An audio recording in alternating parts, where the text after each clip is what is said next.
Hi, I'm Stephen Feinberg, Executive Director of the Rhode Island Film and Television Office. Our guest tonight is a filmmaker, he's an artist, he helps make films really happen on set, and I am so happy to have Jason Mayoh here on Double Feature. So Jason, you went to Rhode Island College. Were you an art major? I was an art major focusing on illustration and painting, and always interested in films and comic books and storytelling.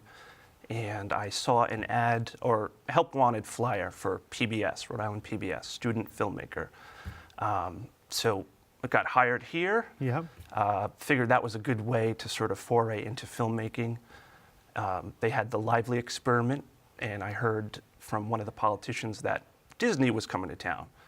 So I figured that was the best way to sort of foray into the film. Can you imagine, here you were, a Rhode Islander, and Disney's coming into town? What are the odds of that, right? It's unbelievable. I always wanted to work on movies, and I never imagined that I'd get to do it right here in Rhode Island. Oh, that's super. So you ended up working on Underdog as a production assistant? Yes. That was awesome. On Underdog, I was always trying to promote my artwork, and I got into production assistant. It was special effects, props, animals, and stunts. Wow. So what a first footing into that. Yeah, that was like a $40 million movie too. That was an awesome experience. And as an artist, as someone who is into graphic design and all, were you looking at their storyboards and seeing how they were pre-visualizing things? That was the first time I saw storyboards, and they were storyboarding a lot of the special effects scenes. I don't know if you remember, they blew up the State House lawn. Of course I have that. That was a big to do.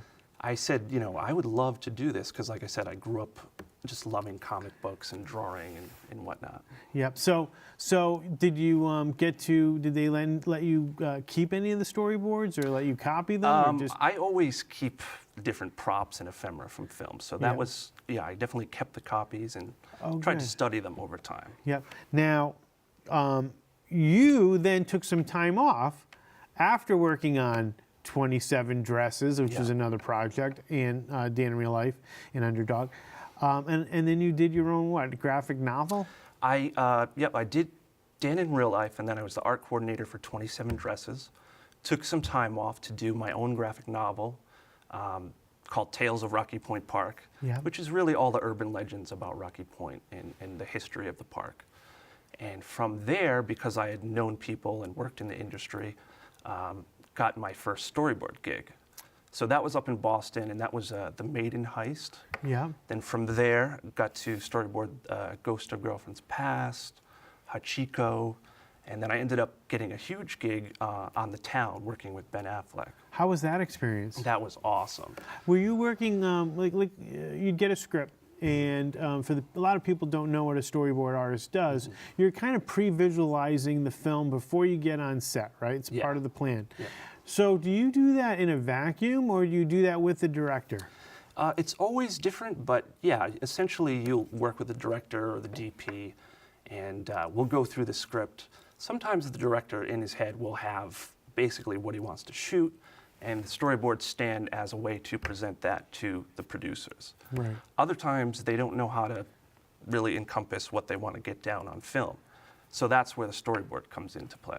Now, do you find yourself doing that by yourself, or do you look at other films? Like if I'm doing, let's say, a chase scene, and I ask you to pre-visualize it, to storyboard this chase scene, will you look at other films and see how they've covered, or do you do it all on your own without any influences? Sometimes because on The Town, a big reference was the movie The Heat, the Michael Mann movie. Yeah. So there were certainly references to that, but a lot of times, we'll go from location photos and we'll visualize it that way. Yep.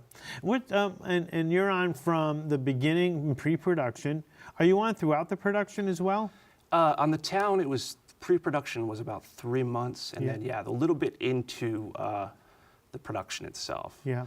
I sort of missed seeing a film from start to finish. So I go between storyboards and then art coordinating.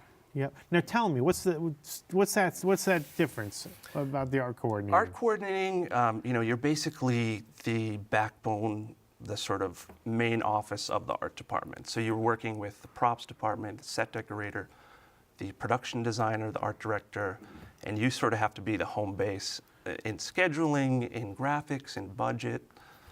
So you're really It's like a a lot of production work. manager for the art department. Exactly. That's a really big It task. can be, yeah. And so how many hours are you putting in per day on something like that? You know, it's all a big blur. Like I said, it was probably from 8 in the morning till 8 at night, just like the crew, you know. Right.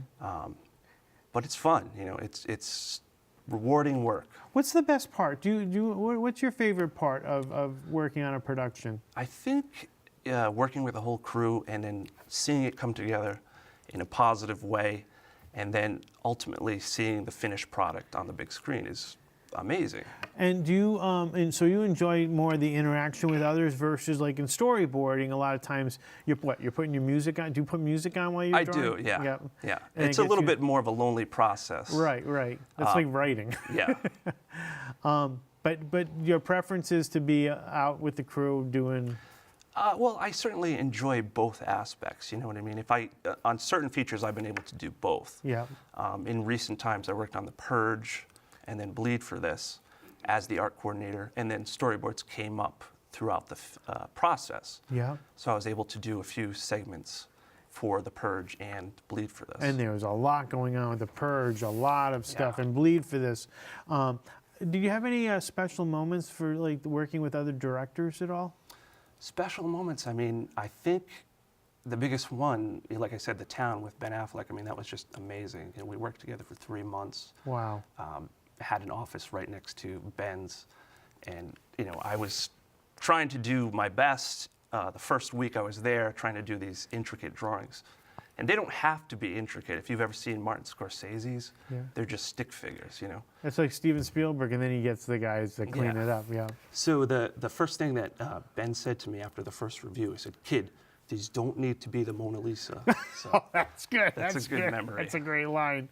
So then you took you worked on all these projects, and then you went back to that graphic novel, Mm-hmm. Tales of Rocky Point, and made a film, a spooky documentary. yeah, Talk Tales about of Rocky Point. It's essentially after I had done the comic, started meeting all the different employees that worked at the park, did a museum show in Warwick based on some of the artwork from the comics and some of the rides, and started collecting all this footage. And what really struck me about the park was seeing what it turned into. You know, we all have our happy memories of it, but then sort of the 90s into 2005, it just became this decrepit, almost horror-looking setting. Right. So the documentary that just got released is essentially a combination of handheld footage throughout the abandoned park. It's also archival footage, vintage footage. It's essentially a hodgepodge of home movies Yeah. with a spooky twist. Over the years, Rocky Point was the home to numerous odd mishaps and mysterious accidents. Park employees believe that these strange occurrences were part of an ancient curse on the land since the park's inception in 1847. Others believe that these incidents were nothing more than pure urban myth. The one that I remember the most was the yo-yo. I remember hearing that the chains let go on the swing and somebody got killed. A man who was fixing one of the rides got caught in the ride. There's always been a few on the flume where you get somebody that sits as the log's going down. They want to sit on the front of the log and go down the hill. I love Rocky Point, and I'm really looking forward to seeing not only this movie but more work coming from you. What's the future? What's your dream coming? You know, if I can keep storytelling, whether it's through comic books or filmmaking, that's the ultimate goal. And to stay in Rhode Island, to stay in New England, that would be just awesome. Well, Jason, I want to thank you for all your hard work that you do. You're super talented, and it is great to see someone who had a dream making it all come true here in Rhode Island. And thank you so much for coming to Awesome. Double Feature. Thank you for having me. I really appreciate it. My pleasure. Awesome.